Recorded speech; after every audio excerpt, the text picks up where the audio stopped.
नमो विष्णुपादाय कृष्णपृष्ठाय भूतले श्रीमते भक्तिवेदांत स्वामिनिति नामिने। नमस्ते सारस्वते देवे गौरवाणी प्रचारिणे निर्विशेष शून्यवादी पाश्चात्यदेशतारिणे। वाञ्छाकल्पतरुभ्यश्च कृपा सिन्धुभ्येव च पतितानां पावनेभ्यो वैष्णवेभ्यो नमो नमः। जय श्री कृष्ण चैतन्य प्रभु नित्यानंद श्री अद्वैत गदाधर श्रीवासादि गौर भक्त वृंद। हरे कृष्णा कृष्णा कृष्णा हरे हरे, हरे राम राम राम हरे हरे। रामाय रामभद्राय रामचंद्राय वेदसे रघुनाथाय नाथाय सीताय पतये नमः। कूजन्तं राम रामेति मधुरं मधुराक्षरम् आरुह्य कविता शाखां वंदे वाल्मीकि कोकिलम। हनुमान जी ने समुद्र को लांघकर अपनी मुश्किलों का सामना करते हुए finally is into Ashok Vatika. अभी अशोक वाटिका में प्रवेश कर चुके हैं, लेकिन अभी सीता माता से उनकी भेंट नहीं हुई है। फाइनली उनको सीता माता का दर्शन प्राप्त हो चुका है, लेकिन अभी किस प्रकार से सीता माता से बात की जाए तो ये उनके मन में अभी दुविधा चल रही है। वो इस बात के ऊपर सोच विचार कर रहे हैं, लेकिन तभी वहाँ पर रावण का प्रवेश होता है और किस प्रकार से रावण सीता माता को डराने का, धमकाने का, उनको लुभाने का प्रयास करता है, लेकिन उसमें सफल नहीं हो पाता, क्योंकि सीता माता एक हथियार का इस्तेमाल करती हैं और वो हथियार घास का तिनका। और कल हमने उसमें समझा था, कल हमने जाना था उससे क्या क्या शिक्षाएं प्राप्त हो सकती हैं, या एक घास के तिनके का क्या क्या मतलब हो सकता है। तो रामायण में भी घास के तिनके का बहुत महत्व है, और चैतन्य महाप्रभु ने जो शिक्षाएं दी हैं उसमें भी घास के तिनके का बहुत महत्व है। तो हर लीला में घास का तिनका हम समझते हैं, ये घास का तिनका तुच्छ कहकर जिसको नकार देते हैं, उससे ही कितनी बड़ी शिक्षाएं हमको प्राप्त होती हैं। और जो शिक्षा एक तरीके से देखा जाए चैतन्य महाप्रभु ने दी है अपने शिक्षाश्रम के माध्यम से, वही शिक्षा रामायण में भी प्राप्त होती है। वो घास का तिनका किस प्रकार से जो कथा सुनाई थी यक्ष की, इंद्र, वायु और अग्नि की, तो उससे वही कि भगवान के अंदर बहुत शक्ति है और भगवान के द्वारा फेंका गया एक घास का तिनका को भी बड़े से बड़ा जो बहुत शक्तिशाली राक्षस है वो नहीं हटा सकता। उनका कहने का यही अभिप्राय था, वहाँ पर तो देवी देवता नहीं हटा सकते, तो हम जैसे तुच्छ जीव की क्या बिसात है। लेकिन फिर भी एक जीव को इसलिए अपनी तुच्छ स्थिति को स्वीकार कर लेना चाहिए, कम से कम भगवान के आगे तो उसकी, और अहंकार नहीं करना चाहिए। जिस प्रकार से हमने कल चर्चा किया कि घास के तिनके के कारण अचानक से रावण और सीता माता के बीच की बातचीत खत्म हो गई और रावण वहाँ से जाने लगा। लेकिन जाते जाते उसको बहुत गुस्सा आया और वो विचार कर ही रहा था अपनी तलवार निकालकर इसका सर धड़ से अलग ही कर देता हूँ, सारा खेल यहीं ख़त्म कर देता हूँ। लेकिन उसके साथ उसकी कुछ पत्नियाँ भी आई थी और पत्नियों ने उनको रोका, रावण को रोका, और रावण की बात मानकर उन्होंने बोला क्या ये तुच्छ स्त्री है जो तुम्हारा संग करना ही नहीं चाहती, छोड़ो ना उसको। तुम्हारे पास ऐसी हजारों सुंदर स्त्रियाँ हैं, अप्सराएँ हैं जो आपका संग करना चाहती हैं। तो उनकी बात मानकर रावण तलवार को अंदर डाल लेता है, लेकिन जाते जाते पहरा दे रही राक्षसियों को आदेश देके जाता है कि इसको मनाने का प्रयास करो, कोई भी तरीका अपनाओ, डराओ, धमकाओ, कोई भी इसको लोभ दो, साम दाम दंड भेद, कोई भी तरीका अपनाओ, लेकिन इसको मनाओ। और जाते जाते जैसे रावण कह के सीता माता को कहकर जाता है अब तुम्हारे पास सिर्फ 2 महीने का समय बचा है, जैसे इस प्रकार से रावण ने हो सकता है सीता माता को से बातचीत किया और तुम्हें 1 साल का समय देता हूँ, मेरी हो जाओ, नहीं तो तुम्हारा ही ब्रेकफास्ट बना के खा लूँगा। राक्षसों के लिए क्या है, अगर प्रेम किया तो प्रेम, नाराज हो गए तो कोई बात नहीं, खाने के लिए मिल जाएंगे। तो ऐसे ही उन लोगों का व्यवहार होता है। आजकल की सभ्यता ऐसी देखी जाती है, राक्षसी सभ्यता है। अगर रिश्ता निभाया गया तो ठीक है, नहीं तो मार काट के साइड कर देते हैं, कौन सी बहुत बड़ी बात है। साम दाम दंड भेद, इसके विषय में साम मतलब बातचीत करके सुलझाने का प्रयास करना। दाम मतलब कीमत चुकाना, हाँ कुछ है ना, दंड पनिशमेंट के द्वारा, और भेद मतलब कुछ आपस में बांट देना, यहाँ तो अकेला ही व्यक्ति है लेकिन उसके दिमाग को विभाजन करना है किस प्रकार से, जैसे भी है। और इस प्रकार से राक्षसी को आदेश देकर जाते हैं कि करना है जो भी करो, लेकिन मुझको आई वॉन्ट क्विक रिजल्ट्स, लेकिन जो भी करना है हमारे पास ज़्यादा समय नहीं है। इस प्रकार से कहकर रावण वहाँ से चला जाता है। अब सारी राक्षसियाँ, सारे पहरेदार जो कि अलग अलग प्रकार के राक्षस हैं, इतना भयानक उनका डिस्क्रिप्शन दिया है। किसी का नाम एक जटा है, किसी का नाम हरी जटा है ना, त्रिजटा। ये जो डराने के लिए आए थे उसमें त्रिजटा नहीं थी, उसका स्पेशल हुआ है। जो पायस तो नहीं कहना चाहिए लेकिन पायस की बेटी जरूर थी। She was the daughter of Vibhishan और she was the leader among all. Ashok Vatika में जो सारे राक्षसियाँ थी उनकी लीडर थी, हालांकि उम्र में बहुत कम थी, लेकिन क्योंकि विभीषण भाई की बेटी थी तो इसलिए उसको लीडर बनाया था, स्पेशल पोस्ट उसको प्राप्त है। फेवरेटिज्म शायद वहाँ से चलता आ रहा है, तभी नेताओं में देखा जाता है राक्षसी भी होते हैं और अपने भाई बंधुओं को, भतीजों को, सबको सीट दे देते हैं, तो शायद वहीं से चला आ रहा है। तो सभी प्रकार की राक्षसियाँ मिल गई, सीता माता को डराने का प्रयास कर रही हैं, और उधर हनुमान जी इंतज़ार कर रहे हैं। हनुमान जी इंतज़ार कर रहे हैं एक सही मौके का। यहाँ पे हनुमान जी कौन सा गुण दिखा रहे हैं? पेशेंस की क्वालिटी को दिखा रहे हैं। तो ये पेशेंस जो हम पहले चर्चा कर चुके हैं, उससे व्हाट वाज दैट, मैनक पर्वत के सामने जाते हैं तो कंप्लेसेंसी से बहुत डिफरेंट है। वहाँ पर भी रुक सकते थे, उसको भी पेशेंस का नाम दे सकते थे, ऐसी भी क्या जल्दी है ना, ऐसी भी क्या जल्दी है, लेकिन वो कंप्लेसेंसी होता, क्योंकि सेवा के बीच में रुक कर रेस्ट करना, दैट इज़ कॉल्ड कंप्लेसेंसी। लेकिन यहाँ पर एक सही मौके का इंतज़ार करना बहुत आवश्यक है। एक छोटी सी गलती भी बहुत बड़ी मुसीबत का कारण बन सकती है। अगर राक्षसों के द्वारा हनुमान जी को पकड़ लिया जाता तो हो सकता है जो कार्य करने के लिए हनुमान जी वहाँ पर आए थे उसमें सफल ना हो पाते, सारा का सारा मिशन चौपट हो जाता। हो सकता है जो मैसेज भगवान राम तक वापसी पहुंचाना था उसमें सफल नहीं हो पाते, तो जो इतनी मेहनत की है सब पर पानी फिर जाता। हो सकता है उसके कारण सीता माता को और कष्ट झेलना पड़ता, सीता माता की मुसीबतें कम होने की बढ़ जाती, उनका दुख कम होने की बजाय और बढ़ जाता, एक जरा सी गलती। तो इस कारण से हनुमान जी को वहाँ पर इंतज़ार करना था।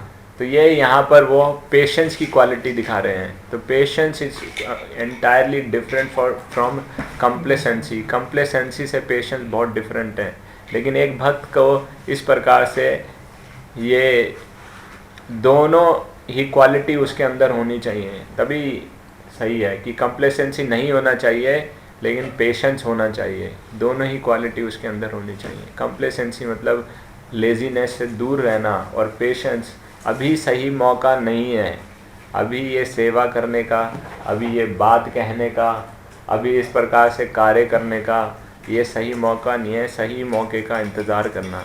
तो वह जानते थे कब मुझको लड़ाई करनी है, जिस प्रकार से लंकनी से तुरंत लड़ाई किया, कब मेरे को जल्दबाजी दिखानी है और कब मुझको पेशेंस रखना है। तो जब मैनक पर्वत के सामने आए थे तो अर्जेंसी दिखाई, लेकिन अभी यहाँ पर सीता माता की मैनक कितनी दूर थे और बहुत अर्जेंसी दिखा रहे थे। अभी सीता माता की इतने पास हैं। कभी अभी ऐसा होता ना कि मिशन पूरा होने वाला है तो ज़्यादा उतावले हो जाते हैं, हाँ है ना है ना, कभी कभी ऐसा होता है ना, राजभोग सामने आया, प्रसाद सामने आया, पूरा निर्जला इंतजार किया है, 24 घंटा हो गया पूरा निर्जला, और जब वो सामने आता है तो इतना भी पेशेंस नहीं होता कि लाइन में लग जाएं, इतना भी पेशेंस नहीं होता कि जो महाप्रसाद की प्रार्थना है उसका सही से उच्चारण कर लें। तो यही ऐसा मौका एक प्रकार से हनुमान जी के बिल्कुल सामने था। कितना क्लोज है ना, वो कहते ना तद्दूरे वदंती के, सो क्लोज येट सो फार, क्योंकि अभी बातचीत नहीं कर सकते क्योंकि सही मौका नहीं है।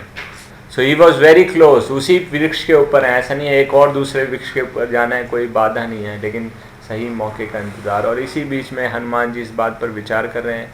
इसी बीच में रावण का आदेश पाकर सारी राक्षसियाँ सीता माता को डराने के लिए आती हैं, उनको डराने, अलग अलग पहले लुभाने का प्रयास करती हैं कि रावण जैसा महान शक्तिशाली पुरुष तुमको इस पूरे ब्रह्मांड में नहीं बोलेगा। सारे देवता जिसके यहाँ पर जिसकी बात मानते हैं, इतना सुंदर है, इतना आकर्षक है, इतना शक्तिशाली है, सारी स्त्रियां उसकी तरफ आकर्षक हैं, आकर्षित हो जाती हैं, स्वतः ही आकर्षित हो जाती हैं।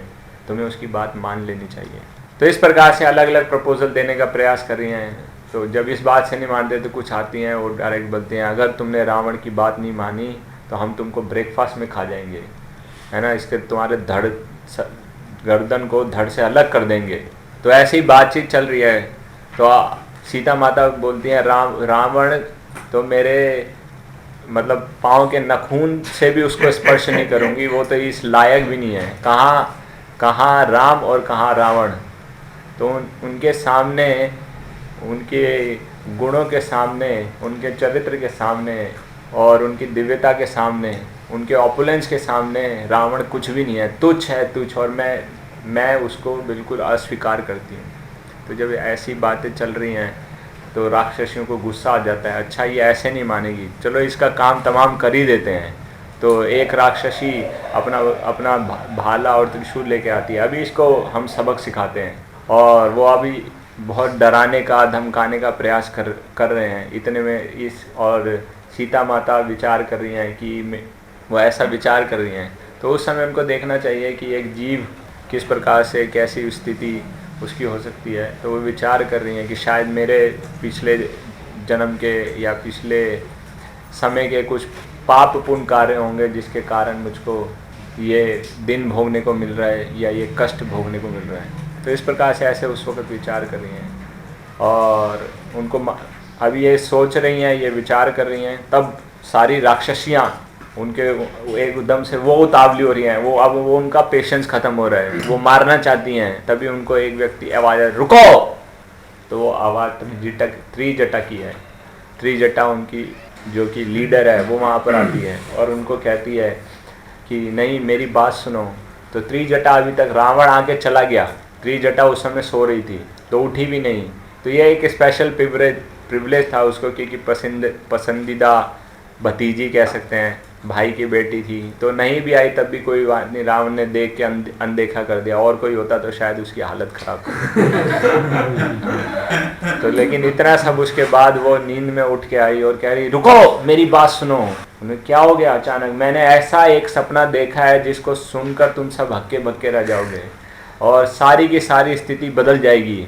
तो जिस प्रकार से उनको उसकी बात सुनते हैं, अच्छा क्या सपना देखा तुमने? बोले सुबह सुबह मेरे को ये सपना आया है और भोर का सपना ज़्यादातर सत्य होता है। अच्छा बताओ। तो सारी राक्षसियाँ अपना ध्यान लगाकर उसकी बात सुनने लगती हैं। सीता माता भी सुनने लगती हैं कि ऐसा इसको क्या सपना आ गया।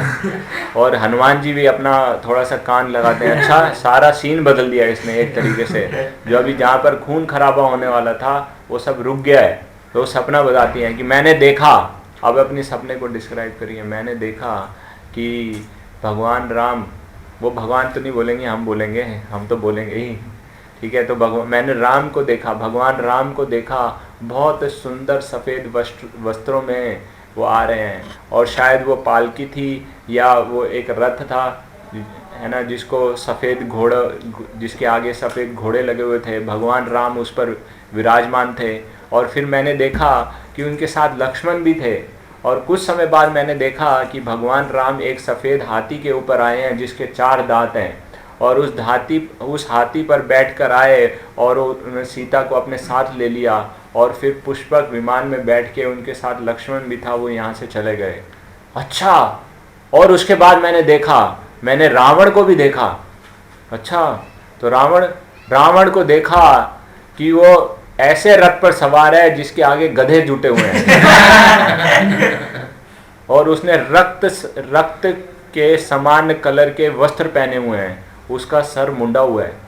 और अचानक से वो रथ से नीचे गिर गया। नग्न अवस्था में उसके हाथ में तेल है, उसका पान करते हुए एक पागल के समान इधर उधर घूम रहा है।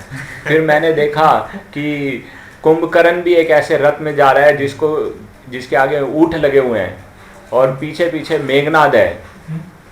तो ये सब सुन के अब सभी राक्षसियों का जो है ना मूड बदल रहा है, बोल रहे हैं। लेकिन एक लंका का एक व्यक्ति था जिसको मैंने देखा, जो राशि ठाट फाट में है, जिसके ऊपर नौकर चाकर एक छतरी लगाकर घूम रहे हैं, और वो थे मेरे पिता विभीषण।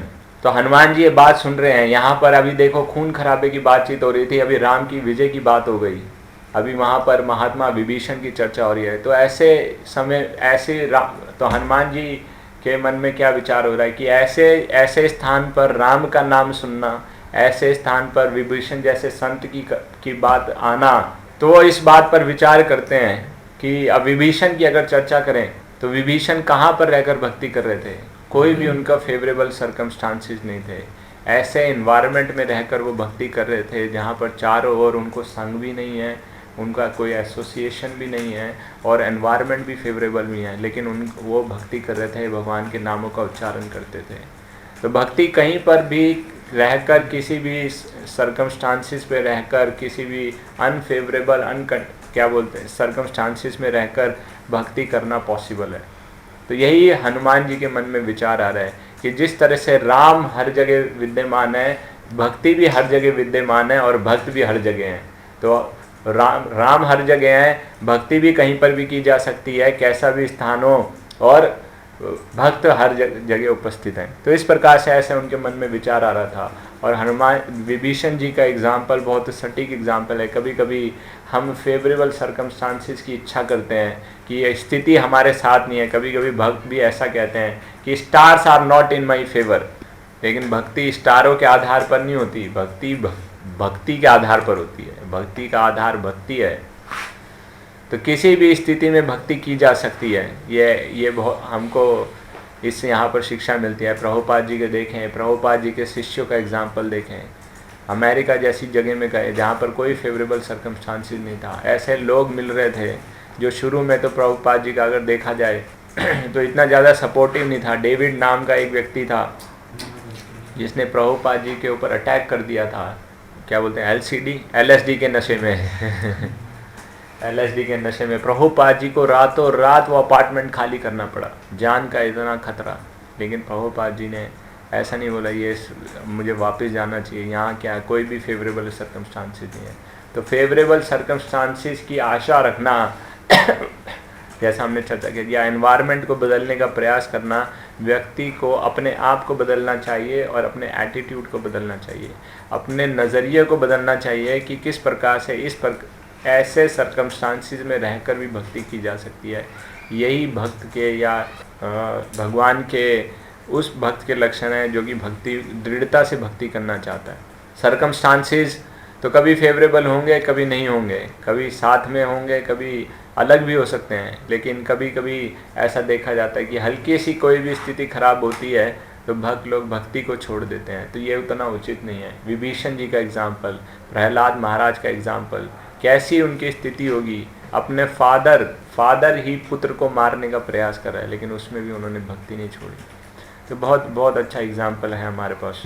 तो त्रिजटा बताती हैं, त्रिजटा इस प्रकार से त्रिजटा उन सबको रोक देती हैं और वो बोलती हैं अच्छा क्या अब, लेकिन क्या है उन्होंने ये सब सपना सुन के हाल एक काम तो किया कि सीता माता को डराना बंद कर दिया और जाकर सो गए, और सोने के लिए उन्होंने थोड़ा लिकर का सहारा लिया और बोले यार छोड़ो ना। तो ऐसा जो व्यक्ति होते हैं वो बोलते हैं ना गम भुलाने के लिए, कुछ करने के लिए, तो ये गलत, इस नशे का सहारा लेते हैं। लेकिन नशे का सहारा कोई लेता है अगर, है ना, किसी भी प्रकार का नशा होता है तो उससे उसकी समस्या का समाधान नहीं होता। बोले अब ये एक नई समस्या आ गई, अब क्या सपने कभी सच होते हैं। लेकिन एक उन्होंने अब चले गए वहाँ से तो उन्होंने बोला छोड़ो यार हम सो ही जाएं, इससे बहुत बढ़िया है। अब सोने के लिए उन्होंने तो, लेकिन उनकी जो अगर देखा जाए वो समस्या तो वैसे की वैसे रहेगी। तो जो लोग नशे का सहारा लेते हैं वो कभी भी सफल नहीं हो पाते, मतलब अपने गम को कभी या अपनी समस्याओं से कभी उभर नहीं पाते। और त्रिजटा इधर जैसे बात कर रही हैं तो तब वो कहती हैं इसके जाने से पहले कहती हैं देखो जो मैं बातचीत कर रही हूँ वो बिल्कुल सही होगी। अब सीता माता के शरीर को देखो, उनके शरीर में जो अभी लक्षण प्रकट हो रहे हैं वो सारे ऑस्पिशियस साइन हैं। उनका लेफ्ट हाथ फड़फड़ा रहा है, उनका बायां कंधा फड़फड़ा रहा है, लेफ्ट आई फड़फड़ा रही है, तो ये trembling in left side of the body considered to be auspicious. ये ओमेंस और ये साइन प्रभुपाद जी भी बताते हैं, इस पे एक भक्त ने that is there, Prabhupada ji ने थोड़ा सा बताया विशेष रूप से फर्स्ट कैंटो में, जब हाँ उसमें जब अर्जुन आते हैं उससे पहले युधिष्ठिर को सारे ओमेंस पता चलते हैं। ऐसे और भी भागवतम में वर्णन है। एनीवेज, तो इस प्रकार से त्रिजटा की बात सुनकर सब लोग अपने स्थान से चले जाते हैं और अभी सीता माता अकेली हैं, लेकिन सीता माता अकेले विचार कर रही हैं। अब जाने उनको क्या विचार मन में आया कि वो सोचती हैं, वो ऐसा विचार करने लगती हैं, कुछ कार्य करने लगती हैं, कुछ ऑब्जर्वेशन देखते हैं हनुमान जी। और वो जब देखते हैं कि सीता माता ने एक टहनी को तोड़ लिया, एक डाल को तोड़ लिया, और वो उनके अपनी लंबी जो सर की चोटी है उसको अपने गले में लपेट लिया और एक वो पेड़ को पकड़ने का प्रयास कर रही हैं। शायद वो चाहती हैं कि मैं ये शरीर को छोड़ दूं, ऐसा हनुमान जी देखते हैं। तो उनको अभी तक वो उन्होंने बहुत पेशेंस रखा हुआ था, लेकिन अब उन्होंने बोला अब अगर मैंने और देर कर दी तो शायद बहुत देर हो जाएगी। अगर सीता माता ने शरीर छोड़ दिया तो मैं क्या मैसेज, क्या मुँह लेकर भगवान के पास जाऊँगा, लेकिन मुझको क्या करना चाहिए। तो विचार कर रहे हैं, अभी अर्जेंसी क्रिएट हो चुकी है, लेकिन तब भी विचार कर रहे हैं। तो ऐसा का मतलब नहीं है कि अगर अर्जेंसी है तो विचार नहीं करना चाहिए। ये हमेशा याद रखना है, हेस्ट मेक वेस्ट, जल्दबाजी में काम खराब हो जाता है। तो ऐसा नहीं किया उन्होंने, विचार कर रहे हैं कि अगर अभी जल्दी हो गए तो तुरंत कूद गए सीता माता के सामने, वो देख कर डर जाएंगी, अरे कहाँ से आ गया है ना, ये कहाँ से आ गया, क्या ये रावण ही तो नहीं है। तो यही विचार कर रहे हैं सबसे पहले कि कहीं वो मुझको रावण का रूप तो नहीं समझ लेंगी, कहीं वो मुझको रावण का दूत तो नहीं समझ लेंगी, या रावण ही समझ लें। लेकिन मुझको क्या करना चाहिए, मुझको क्या कार्य करना चाहिए। तो उन्होंने बोला मुझको अपने शब्दों का इस्तेमाल करना चाहिए। लेकिन शब्दों का इस्तेमाल कैसे करना चाहिए, पूरा सोच विचार कर रहे हैं, पूरा सोच। तो बोले उनके पास 3 ऑप्शन थे शब्दों का इस्तेमाल करने के लिए। तो अच्छे से उसको सोचा, अच्छे से विचार किया। पहला उन्होंने सोचा मुझे देव भाषा का इस्तेमाल करना चाहिए, जो देवताओं की भाषा है उसका इस्तेमाल करना चाहिए। लेकिन उन्होंने सोचा कि ये भाषा रावण को भी आती है, बहुत ज़्यादा चांसेस हैं कि सीता माता यह समझें कि मैं वानर के रूप में रावण ही हूँ, तो इसलिए ये उतना उचित नहीं है। फिर उन्होंने सोचा दूसरा ऑप्शन क्या है मेरे पास, मैं चुप रहता हूँ। अगर चुप रहूँगा, कोई बातचीत नहीं करूँगा, अपना मैसेज को कन्वे नहीं कर पाऊँगा, तो ये जो कार्य करने वाली हैं सीता माता शायद उसमें रोक ही ना पाऊँ उनको, तो ये भी उतना उचित ऑप्शन नहीं है। फिर उन्होंने तीसरा सोचा, तीसरा मुझको अवध की भाषा, अवधि का इस्तेमाल करना चाहिए। तो अभी पेड़ के ऊपर हैं, तो बोले हाँ ये अच्छा ऑप्शन है, यहाँ पर अवधि किसी को आती भी नहीं है। तो अवधि का इस्तेमाल करके पूरी राम कथा, अभी तक जो सारे इंसिडेंसेस हो चुके हैं उसका गुणगान करते हैं। कब से, दशरथ से, कि अयोध्या के एक राजा हुए थे जिनका नाम था दशरथ, जिनकी कोई संतानें नहीं थी। फिर उन्होंने पुत्रेष्टि यज्ञ किया, उनको 4 सुंदर संतानें उत्पन्न हुई। किस प्रकार से विश्वामित्र आए, राम को अपने साथ ले गए, किस प्रकार से जंगल में राम ने ताड़का का वध किया, किस प्रकार से सीता स्वयंवर हुआ, किस प्रकार से ये अभी सारे खुशी का वो चल रहा है, और किस प्रकार से एक बहुत बड़ी दुखद घटना हुई, किस प्रकार से कैकेयी के द्वारा वर मांगे गए और राम को सीता लक्ष्मण सहित अयोध्या जाना पड़ा। तो वहाँ अयोध्या से जाना पड़ा, वनवास जाना पड़ा। तो ये सारा डिस्क्रिप्शन चल रहा है। तो जब ये वनवास की बात आई, सीता माता थोड़ी उदास होना शुरू हो गई। बताते हैं, फिर आगे बताते हैं कि पंचवटी तक सब कुछ ठीक चल रहा था, भरत का भी सारा मिलाप, सारा डिस्क्रिप्शन देती हैं। लेकिन सीता माता एक मृग के द्वारा आकर्षित हो गई, और किस प्रकार से मृग के द्वारा आकर्षित होने के बाद राम को उन्होंने भेज दिया वो मृग को लाने के लिए। फिर राम की आवाज़ सुनाई दी, राम की आवाज़ सुनने के बाद उन्होंने लक्ष्मण को भी भेज दिया, और इधर रावण आकर सीता का अपहरण करके ले गया। तो उस स्थिति में सीता माता के मन में कुछ विचार आ रहे हैं। सीता माता अपने आप को जिम्मेदार ठहरा रही हैं। वो उनके मन में ऐसे विचार आ रहे हैं कि मेरी स्थिति का कारण, ये जो स्थिति है, ये दुख भरी स्थिति है, कारण मैं ही हूँ। तो 3 कारण सोचती हैं, बहुत महत्वपूर्ण है। और एक जीव को रिप्रेजेंट करते हुए देखा जाए कि उसके जीवन में जो भी कष्ट आता है उसके लिए देखा जाए तो ये 3 कारण हैं। पहला कारण सोचती हैं, उनको याद आता है जब अयोध्या में भगवान राम को वनवास जाने का निर्देश प्राप्त हुआ तो सीता माता इच्छा प्रकट करती हैं कि मैं भी आपके साथ चलूँगी। लेकिन भगवान राम कहते हैं नहीं, जंगल में बहुत सारी असुविधाएं होंगी, बहुत कष्ट होंगे, वहाँ पर कांटे होंगे, आप राजकुमारी हैं, आपने कभी जंगल देखा नहीं है, तो आपके लिए कष्ट होगा। तो राम उनको मना कर देते हैं, लेकिन सीता माता बहुत प्रयास करती हैं उनको समझाने बुझाने का, अंत और मानते नहीं हैं, भगवान राम मानते नहीं हैं। तो सीता माता एक प्रकार से उनके ऊपर तोहमत लगाती हैं, डाउट करती हैं। तो डाउट करते हुए क्या कहती हैं कि मुझे लगता है शायद आप मेरी रक्षा नहीं कर सकते।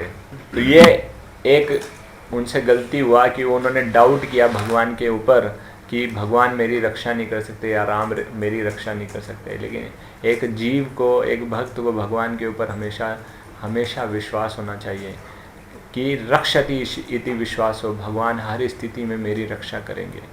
ये एक जीव का विश्वास है।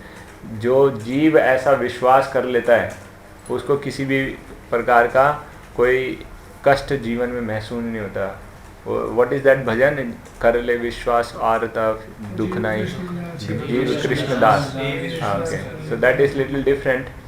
तो उसमें लेकिन ये रक्षति इति विश्वास हो, इसके लिए जो बहुत सटीक एग्जाम्पल है प्रहलाद महाराज का। प्रहलाद महाराज को पूरा विश्वास था कि भगवान हर स्थिति में मेरी रक्षा करेंगे। पिता के द्वारा मारा जाने का प्रयास किया जा रहा है, हर प्रकार से, हर टेक्निक से, हर तरीके से। आग के द्वारा जलाने का प्रयास किया, सांपों में फेंका गया, गरम तेल में खौलाने का प्रयास किया, अग्नि से जलाने का प्रयास किया, पहाड़ से फेंकने का प्रयास किया, भाला तलवार से मारने का प्रयास किया। किसी भी स्थिति में वो मारे नहीं गए और उनका हमेशा विश्वास था कि हर स्थिति में भगवान मेरी रक्षा करेंगे। तो यह विश्वास जिस जीव को होता है उसकी भगवान हर स्थिति में रक्षा करते हैं।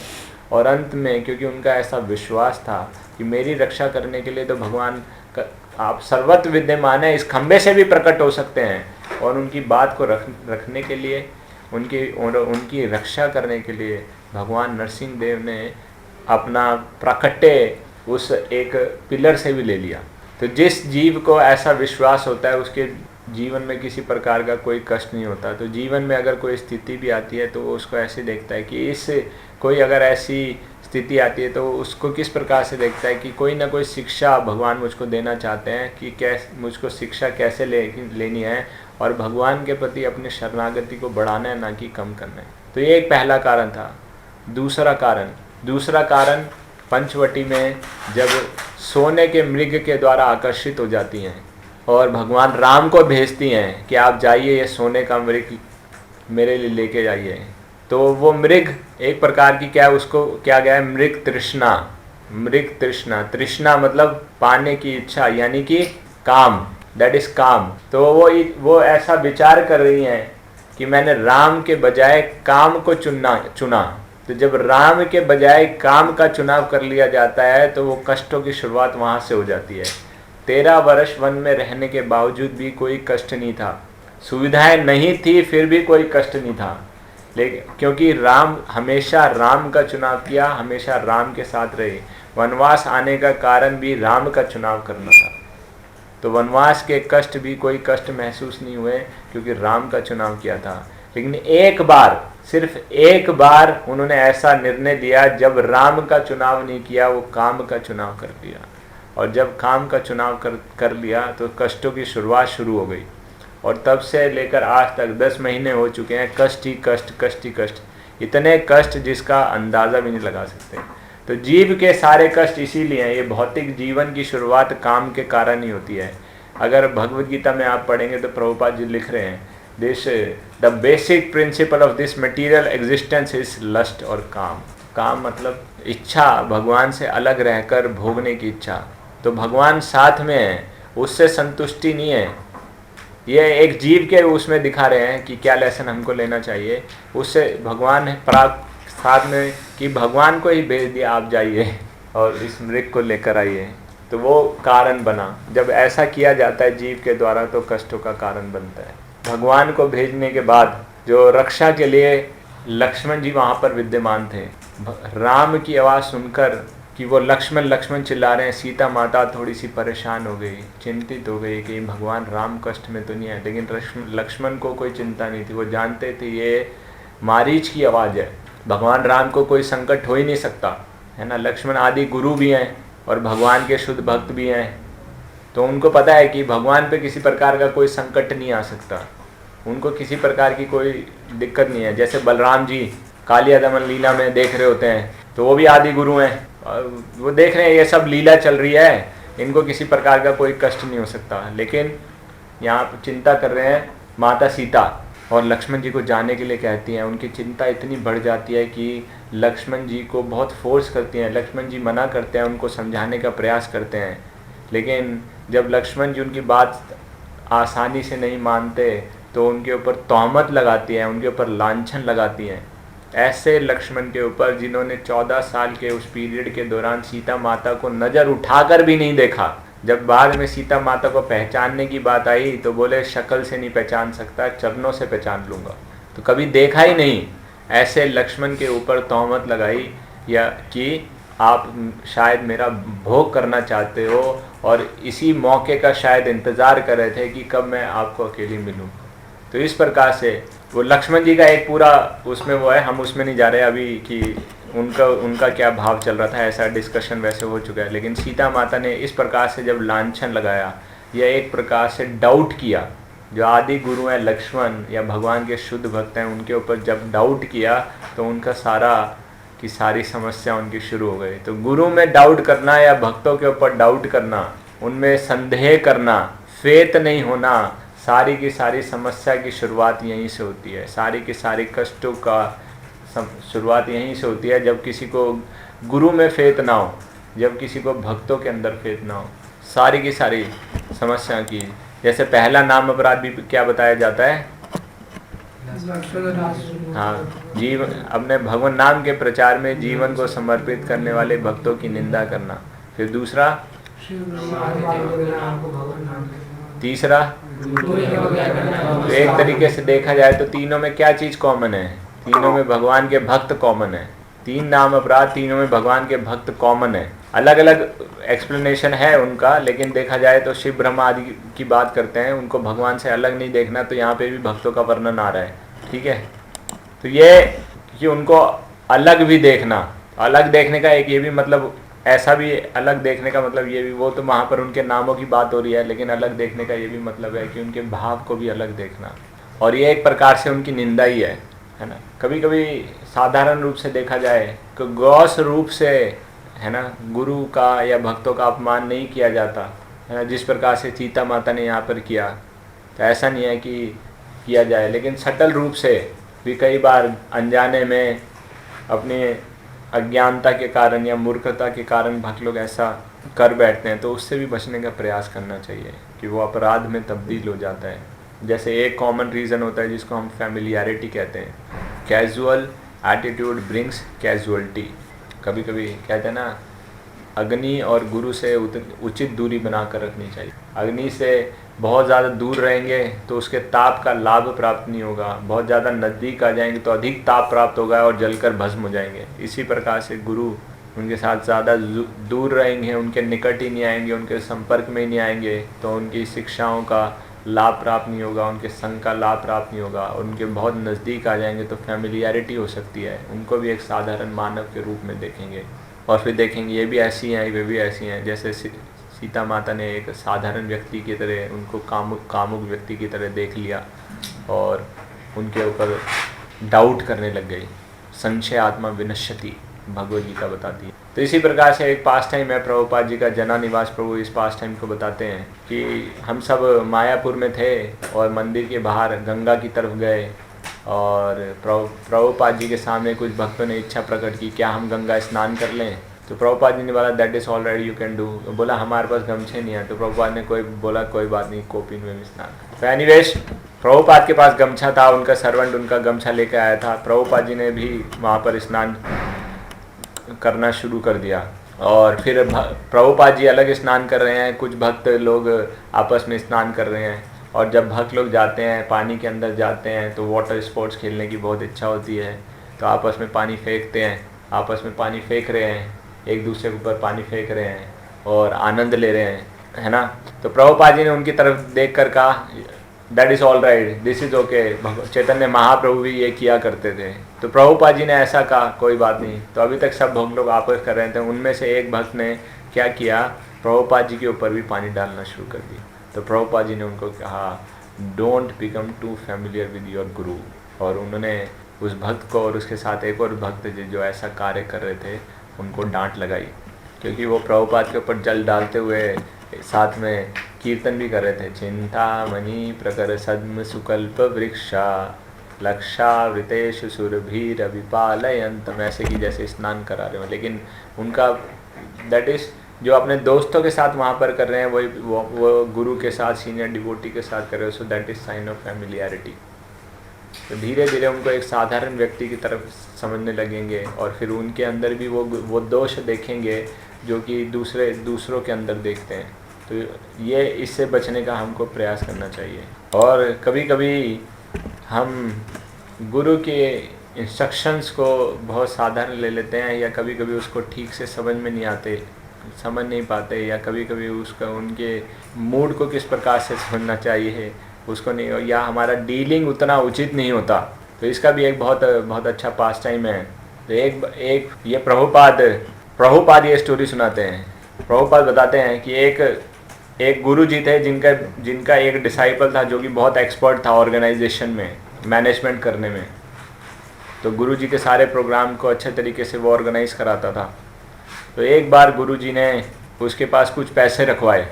हमेशा गुरु जी उसके पास उसकी तारीफ़ करते रहते थे। तो गुरुजी को कहता था गुरुजी ये सब आपकी कृपा है, गुरुजी आप सब आपकी कृपा है। तो एक बार गुरुजी ने उनके पास पैसे रखवाए और फिर वो एक प्रोग्राम में चले गए। और वो प्रोग्राम में ये प्रभुपाद जी ये कथा क्यों सुना रहे हैं, उससे पहले थोड़ा सा एक छोटा इंसिडेंट भी हुआ था। वो इंसिडेंट इस प्रकार से था कि श्याम सुंदर प्रभु ने एक बार प्रभुपाद जी को जर्मनी में हेलीकॉप्टर का अरेंजमेंट किया उनको एयरपोर्ट इत्यादि एक जगह ले जाने के लिए हेलीकॉप्टर का अरेंज किया। श्याम सुंदर प्रभु ने ऐसा अरेंजमेंट किया। तो ये श्याम सुंदर प्रभु ने की। तो फिर प्रभुपाद जी एक वो स्टोरी फिर वो स्टोरी बता रहे हैं कि किस प्रकार से गुरु के शिष्य थे जो कि बहुत एक्सपर्ट थे, बहुत अच्छा मैनेजमेंट करते थे। गुरुजी उनसे बहुत प्रसन्न थे। जब भी गुरुजी उनकी तारीफ करते थे तो गुरुजी के कहते थे गुरुजी ये आपकी कृपा है, ये सब आपकी कृपा है। तो एक बार गुरुजी ने उनके पास कुछ पैसे रखवाए और इसके बाद वे दोनों एक टूर पे चले गए। तो हर जगह जहाँ पर भी जाते थे बहुत अच्छा अरेंजमेंट, ऐसी बढ़िया फैसिलिटी, हर चीज़ पक्का टाइम पर और बहुत अच्छा। और जब भी गुरुजी उनकी तारीफ़ करते थे वो कहते थे सब गुरुजी आपकी कृपा है, सब गुरुजी आपकी कृपा है। ठीक है, उसके बाद गुरुजी तारीफ़ करते रहे और वो गुरुजी के ऊपर कहता रहा सब गुरुजी आपकी कृपा है। तो जब टूर ख़त्म हो गया, टूर ख़त्म होने के बाद गुरुजी ने कहा लाओ वो पैसे जो मैंने तुम्हारे पास रखवाए थे। गुरुजी आपने इतनी सुंदर व्यवस्था नहीं देखी, सब आपके पैसे तो हुआ है इसलिए तो मैं आपको कहता था सब आपकी कृपा है, सब आपकी कृपा है। तो सारा का सारा पैसा इस्तेमाल कर लिया गुरुजी का, गुरुजी के बिना बताए या बिना आज्ञा लिए। तो ये भी इतना उचित नहीं है। Anyways, so I thought this is interesting pastime. लेकिन अगर वापस coming back to the story, Sita Mata ये 3 कारण सोच रही हैं, विचार कर रही हैं कि पहला, उन्होंने राम के ऊपर विश्वास नहीं रखा कि वो मेरी रक्षा करने में सक्षम है। दूसरा, उन्होंने राम के बजाय काम का चुनाव किया, मृत तृष्णा का चुनाव किया। और तीसरा, उन्होंने लक्ष्मण जी पे डाउट किया और उनको क्रिटिसाइज़ किया। तो ऐसा विचार उनके मन में आया। और इधर राम जी की कथा को आगे बढ़ाते हुए हनुमान जी कथा को आगे बढ़ा रहे हैं। तो अभी तक सीता जी ने अपनी साइड सुनी थी, हनुमान जी उनको राम जी की साइड भी बनाते हैं कि सीता का अपहरण होने के बाद राम की क्या स्थिति हो गई, कि राम जंगलों में पागल होकर भटक रहे हैं, लताओं से पूछ रहे हैं, पुष्प से पूछ रहे हैं, पेड़ों से पूछ रहे हैं, नदियों से पूछ रहे हैं, पर्वतों से पूछ रहे हैं, बताओ मेरी सीता कहाँ है। ऐसे पागल मानव की भांति जो कि अपनी पत्नी के द्वारा बहुत आकर्षित होता है, बहुत आसक्त होता है, वैसा उनका व्यवहार हो गया। तो ये राम की इस दशा को सुनकर सीता माता का कष्ट और बढ़ जाता है, उनकी आंखों से आंसू की धारा बहने लगी। और किस प्रकार से फिर कथा को आगे बढ़ाते हुए बताते हैं किस प्रकार से जटायु की मृत्यु हुई और किस प्रकार से सुग्रीव से भेंट हुई किष्किंधा में, और कैसे भगवान राम ने वाली का वध किया। तो अब राम की साइड की पूरी डिटेल डिस्क्रिप्शन दे रहे हैं, किस प्रकार से सुग्रीव की मदद लेकर 4 टोलियां बनाई गई और सबको अलग अलग दिशा में भेजा गया। उसमें से एक दिशा ये दक्षिण दिशा में आई, उसमें एक वानर है जिसको जो कि यहाँ अशोक वाटिका तक आ चुका है। तो ऐसे करके अपने आने का पर्पस, आइडेंटिटी उन्होंने बताया। तो सीता माता ने सुना तो उनको बहुत अच्छा लग रहा था, क्योंकि जब हनुमान जी भगवान राम के नामों का उच्चारण कर रहे थे तो उनके एक अलग ही प्रकार का टोन था, उसमें एक बहुत ही भाव था, भाव से भगवान के नामों का उच्चारण कर रहे थे। और सीता माता जब ये सुन रही है पूरी कथा, तो उनको ये याद आ रहा है कि किस प्रकार से मैंने लक्ष्मण जी के ऊपर तोहमत लगाई थी, किस प्रकार से मैंने लक्ष्मण पर विश्वास नहीं किया था। तो वहीं पर बैठे बैठे वो उनसे क्षमा याचना करती हैं। तो ये बहुत बड़ी बात है, क्षमा के लिए प्रार्थना करना। तो begging for forgiveness, asking for forgiveness is a sign of strength and a sign of humility. It's not that the begging for forgiveness is a sign of weakness. कोई ये छोटापन की बात नहीं है, बड़प्पन की बात है। स्ट्रेंथ मतलब हाँ स्वीकार करने ना, इसके लिए करेज की आवश्यकता पड़ती है, अपनी गलती को स्वीकारना और उसके लिए उसको सुधार करने के लिए जो भी करने की आवश्यकता पड़ेगी उसको करने के लिए तैयार रहना। So that calls for courage, strength. तो जिस व्यक्ति में करेज होती है, स्ट्रेंथ होती है, वही माफ़ी मांग सकता है। और दूसरा ह्यूमिलिटी, कि हाँ अपनी गलती को स्वीकार करके मैं अपने आप को बदलने के लिए तैयार हूँ, कि हाँ मेरे अंदर कमी है, मैं परफेक्ट नहीं हूँ, I am not perfect. So that is also sign of humility. और मैं तैयार हूँ और मुझसे गलती हुई है उसके लिए मुझको, तो ऐसा वो सोच विचार कर रही हैं। लेकिन जैसा ये भाव भी उत्पन्न हो जाना और उसके लिए रिपेंट करना और क्षमा याचना करना से भी क्षमा मिल जाती है। ऐसे मतलब ये दिस इज़ दैट पावरफुल। और इसका मतलब ये नहीं है कि दूर रहकर ही करना चाहिए, एक्चुअल व्यक्ति के पास जाकर भी क्षमा मांगनी चाहिए अगर हमसे कोई गलती हो गई है। लेकिन वो भाव मन में विकसित करने से ही बहुत शक्ति प्राप्त होती है और अपनी गलती का एहसास कर लेना। जिस प्रकार से परीक्षित महाराज ने शमीक ऋषि ना, आई बिलीव, उनके गले में सांप डाल दिया। उसकी कोई आवश्यकता नहीं थी, है ना। और बाद में वो पश्चाताप कर रहे हैं, इसकी कोई आवश्यकता नहीं थी, एक राजा को तो टॉलरेंस रखना ही चाहिए, लेकिन मैंने ऐसा गलत कार्य कर दिया। और फिर उनको उनके पुत्र के द्वारा, ऋषि श्रृंग के द्वारा श्राप की भी पता चलता है, श्रृंगी, ओके, श्रृंगी के द्वारा दिए गए श्राप के विषय में पता चलता है। तो हालांकि उसको नलीफाई कर सकते थे, लेकिन अपनी गलती मानते हुए मैंने गलती किया है और उसकी शायद मुझको एप्रोप्रिएट सजा ही प्राप्त हो रही है, तो उन्होंने स्वीकार कर लिया और he was repenting. So fire of repentance और begging for forgiveness is highly required for one's advancement in Krishna consciousness. गलती तो हो जाती है, लेकिन उसको स्वीकार करना, उसमें सुधार लाना भक्ति के लिए बहुत आवश्यक है ना। और भक्त को इमीडिएटली अगर कोई गलती उससे हो जाती है तो उसको क्षमा याचना करनी चाहिए। गुरुदास बताते हैं कि प्रभुपाद के कंपैशन, कितना कंपैशन था, कितना उनका बड़ा हृदय था और उनके अंदर सभी भक्तों के सभी गुण विद्यमान थे। कभी कभी ऐसा देखा जाता था कि कभी कभी प्रभुपाद जी बहुत स्ट्रिक्ट हो जाते थे, कभी कभी ऐसा देखा जाता था कि कभी कभी बहुत नॉन कॉम्प्रोमाइजिंग हो जाते थे प्रभुपाद, और मतलब टच से मस नहीं होते, नहीं ये ऐसा ही होगा बस, लेकिन हमेशा स्थिति के अनुसार कार्य करते थे। और कभी हमसे कुछ गलती हो जाती थी और हम उनसे क्षमा याचना करते हैं। तो गुरुदास इस बात को बता रहे हैं, एक बार प्रभुपाद जी ने मेरी ऐसी ही बात पर मुझको बहुत मतलब दया दया के भाव से, विनीत दया के भाव से मेरे को देखते हुए कहा कि I was asking for forgiveness, मुझसे कुछ गलती हुआ तो बोल रहे हैं अगर मैं तुमको क्षमा नहीं करूँगा तो भगवान क्षमा कर देंगे, और अगर भगवान भी क्षमा नहीं करेंगे तो राधा रानी क्षमा कर देंगे। तो ये क्षमा जी, प्रभुपाद जी ने भी ऑलवेज सबको क्षमा किया ही है, सबको स्वीकारा है। जहाँ पर फिलोसफिकल डेविएशन या डाउट होता था वो अलग चीज़ है, लेकिन किसी भक्त की गलती के द्वारा, मतलब कोई उससे गलती हुई है, चाहे वो कितनी भी बड़ी गलती हो, प्रभुपाद जी ने उसको हमेशा क्षमा किया है। ऐसा नहीं कहा कि उनको कभी क्षमा ना किया हो, क्योंकि प्रभुपाद जी का हृदय था अगर मैं इनको क्षमा नहीं करूँगा, मैं इनका त्याग कर दूँगा तो फिर तो इनकी कोई गति नहीं है ना। और जैसा भाव होता है ऐसा कहा जाता है, क्षमा बड़न को शोभा देत और बच्चन को उत्पाद। तो जो मूर्ख हैं वो तो गलती करते ही रहते हैं, जो बड़प्पन क्या है क्षमा कर देने में है।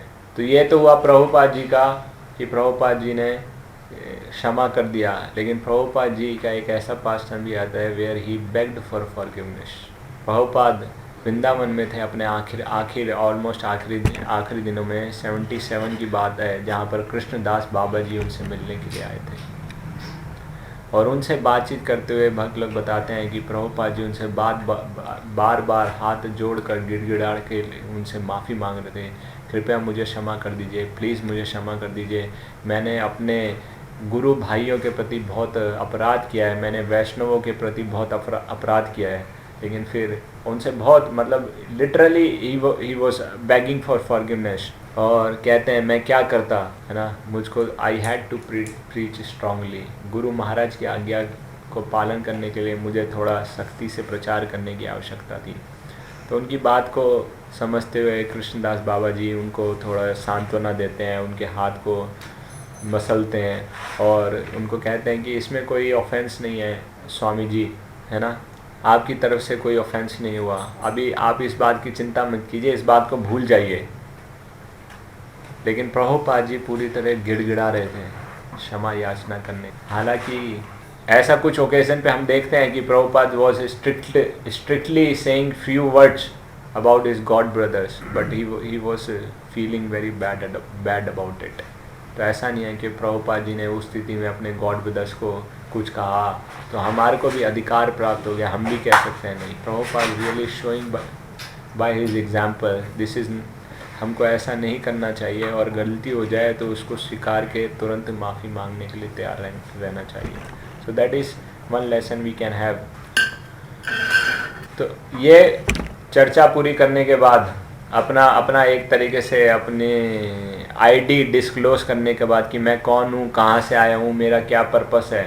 अभी हनुमान जी सीता माता के सामने आते हैं और सीता माता के सामने आकर उनके सामने आते हैं। वैसे ही उन्होंने बहुत छोटा सा रूप ले रखा था, तो सीता माता के सामने आकर थोड़ा और छोटे हो जाते हैं, और छोटे, मतलब अपने रूप को और छोटा कर लेते हैं और सीता माता को आकर सबसे पहले प्रणाम करते हैं। सीता माता उनकी तरफ देखती हैं और उनको देखकर सीता माता पहले तो प्रसन्न होती हैं, लेकिन उनके मन में फिर और कुछ डाउट आने लग जाते हैं। तो उनके मन में 3 डाउट आते हैं सीता माता के मन में कि क्या ये सपना तो नहीं है। पहला मन में ये आता है कि वो सपना इसलिए सोच रही हैं कि इस प्रकार का वानर जो कि बोलने में सक्षम है ना, और इतना शक्तिशाली भी है कि इतने अथाह समुद्र को पार करके, इतनी सारी सुरक्षा को भेद करके, सबसे प्रोटेक्टिव स्थान लंका का अशोक वाटिका बिना किसी की नज़र में आए हुए यहाँ तक कैसे पहुँच सकता है। हो ना हो ये रावण का ही दूत है, रावण की कोई चाल है। तो ऐसा उनके मन में एक विचार आ रहा है। फिर वो दूसरा ये सोचती हैं कि क्या ये रावण तो नहीं है और क्या मैं इसके ऊपर विश्वास कर सकती हूँ। और तीसरा वो देखती हैं कि अभी तक तो वो एक साधारण वानर से एक वॉरियर वानर के रूप में, यानी कि एक योद्धा वानर के रूप में उनके सामने प्रकट होते हैं। और जिस प्रकार से हनुमान जी हाथ जोड़कर बैठते हैं, उनके सामने बैठ के प्रणाम मुद्रा में बैठ जाते हैं। ऐसे डाउट्स सीता माता के मन में आने लगे और उनकी सीता माता ऐसा विचार कर रही हैं। तो आगे क्या होता है इसकी चर्चा हम कल करेंगे। If you have any question, doubt, clarification, Hare Krishna Prabhu ji, दनक नाम प्रभु जी। यस प्रभु जी, दंडवत प्रणाम। प्रभु जी, मेरे को 2 दिन पहले जो आपने राम कथा करी थी, जब हनुमान जी लैंड कर रहे थे, उससे एक डाउट आ रहा था, लेकिन मैंने तब पूछा नहीं।